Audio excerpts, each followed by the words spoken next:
In this video, I'll explain to you the best time management system you can ever hear in your life. Believe me, my dear follower, you'll pray for me. And do you know why it's considered the best time management system? Because this system won't require you to adhere to a specific schedule. On this day, you do this, and at that hour, you do that. No, no, no.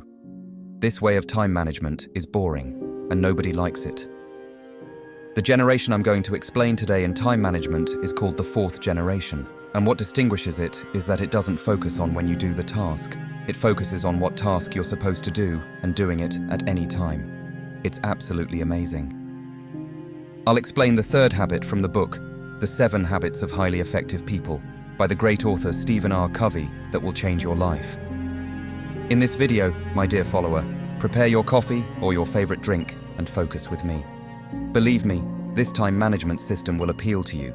You'll apply it, it will change your life, and let's listen. I searched for a person who, team is able to sell me time because I can't find 25 minutes to watch an anime episode. I searched the internet for a book about time management, and all the websites agreed that the best book on time management is The 7 Habits of Highly Effective People by Stephen Covey. Of course, I got to know Stephen Covey from this book, and later I discovered that he took the third habit from the 7 habits and wrote a book about it, which is First Things First. So, the habit we're talking about is very important, and the time management system we're going to talk about is very powerful. If it weren't powerful and important, Stephen Covey wouldn't have written a book about it. Peace be upon you, and God's mercy and blessings. Welcome, my dear follower, to the Vexen channel where music and books come together. I'm your brother Jesus, and if you're new to this channel, I read books and give you their benefits. If you want to gain the benefits of reading without actually reading, subscribe to the channel. The third habit, my dear follower, that we're going to explain today is the practical application of the first and second habits. We're done with theorizing and talking on paper. It's time to work. This means that from today onwards, after this segment, you'll take the first step towards radical change. Your life will change, my dear follower. Welcome, and let me give you a quick review so we can delve into the details.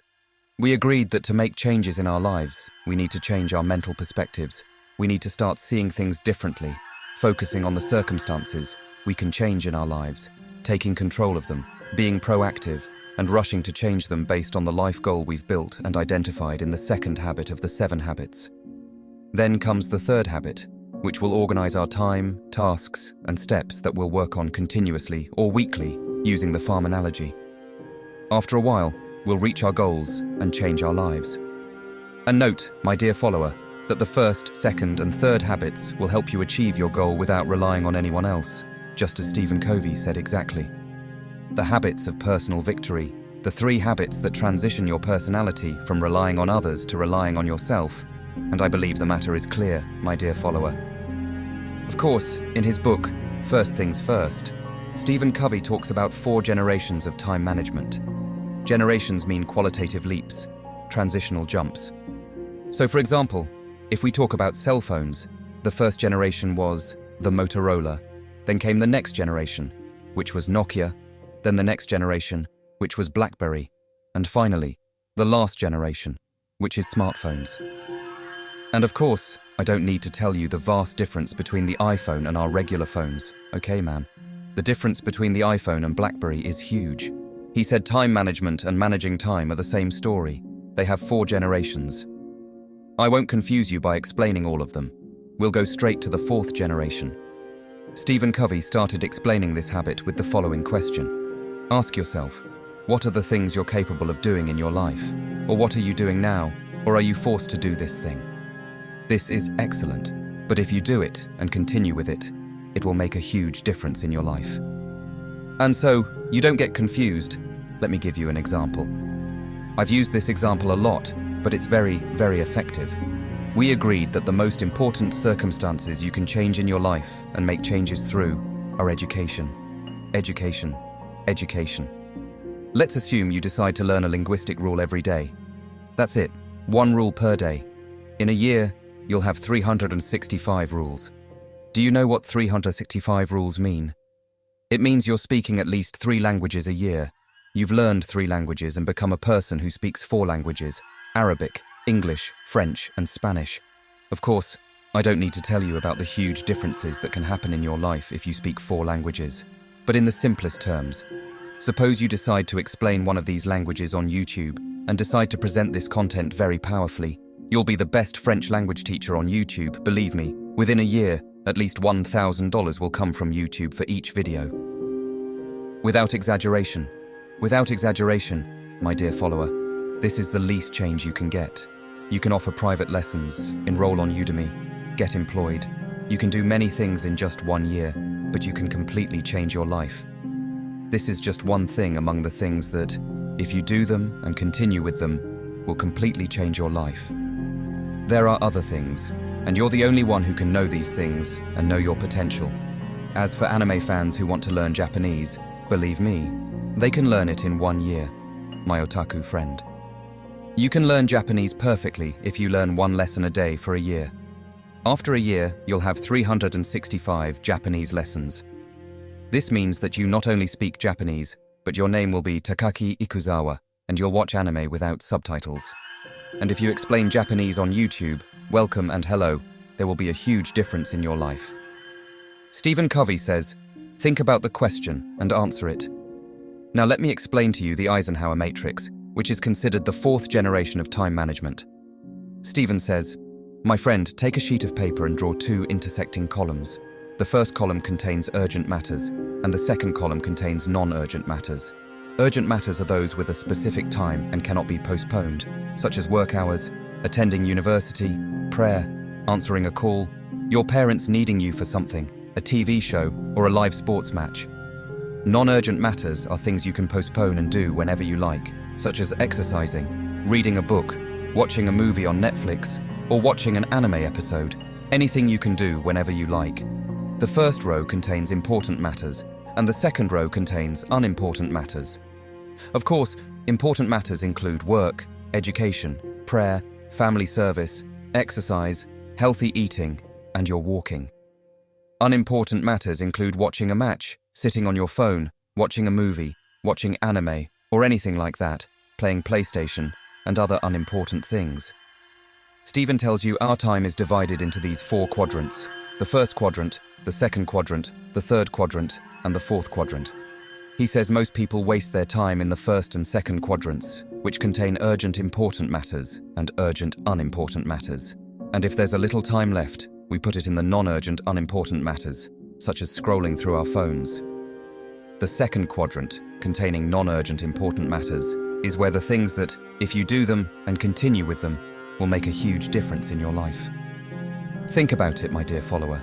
Seriously, how much time do you allocate to the second quadrant? I want you to answer yourself. Based on the percentage you come up with, that's the rate of change you're making in your life. So don't complain to anyone. Don't blame circumstances. Don't blame anything else. Blame yourself, because if you realize in the end that your day consists of 24 hours, 8 of which go to sleep, meaning there are 16 hours left, and 8 of those are spent at work if you're employed. This means there are 8 hours left from the total. How many hours have you allocated to this quadrant? At that moment, I expect you'll blame yourself, because the time you've allocated to this quadrant equals the amount of change you're making in your life. These are the greats. You want to change your life. You want to change your circumstances. You want to achieve your dreams and goals. Focus on this quadrant.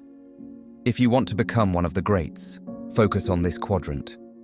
What you need to do, using the second habit, is to remember to define the important roles in your life. Jesus the person, Jesus the son, Jesus the life partner, Jesus the brother, Jesus the friend. These are the 5 roles I'll focus on. I'll see what tasks I can do to serve these roles, and if I continue with them, they will make a huge difference in the scope and level of the roles. For example, for Jesus the person, shooting a YouTube video. If I do this and continue with it, it will make a huge difference in my life. Excellent. After defining the roles and finding suitable tasks for them, take this list from the second quadrant and put it into a weekly schedule. For example, if you have a list with 7 tasks that, if done, will change your life, you have a week to do these tasks. If you want to do 1 task per day, it means you've covered all the tasks over the week. If you want to do 2 tasks per day, it means you've finished the tasks in 3.5 days. and you really want to do them all in one day and then relax and enjoy the rest of the week? Welcome. And indeed, think about it. You'll come up with a list of 7 tasks, 5 tasks, 10 tasks. Put a board in your room and put these tasks on it. When you wake up every day, see which task you want to do today. Trust me, create 2 or 3 tasks and do them. And every week continue with this. Believe me, your life will change. And I'm reading this book and reading the Eisenhower Matrix and how to deal with it. Stephen Covey says that among the things in the second quadrant that can change your life is planning. He says planning alone can bring you $1 million. Just imagine, planning. Of course, Stephen Covey says, put the plan on paper and don't implement it, just put it down. I said, it's easier than that. I don't think there's anything simpler than planning. Plan and let's see what comes out of it. Of course, he tells you that planning will change your life for 2 reasons. First, if you plan every week, this indirectly gives messages and hints to your mind that will come one day and execute these plans. The second thing is that when you plan on paper and see the amazing results you can achieve, this encourages and motivates you to start working. Just like I gave you an example of studying a language rule every day and how you can learn 3 languages in a year. This planning and the results you see encourage you to actually start learning a language every day. And that's what he wants to convey. In March 2019, I decided to start the task of planning every week. I thought about what I love doing and what could change my life, and I found nothing but content creation. I'm one of those people who genuinely love creating content, and this story has been with me for a while.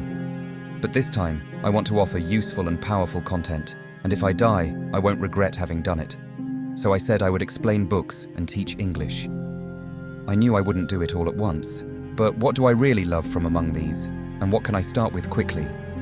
Anyway, I said, okay. Every week, I planned how to present this content, which books I would read, how I would present it, how I would shoot, where I would shoot, when I would shoot, how I would produce it. I learned editing through YouTube, learned how to build content, how to write transcripts, learned how to promote my channel, and learned how to reach the largest audience. I learned many things, and I planned for a year and 2 months. Finally, this content came out, and from the very moment, I see the difference this content is making in my life.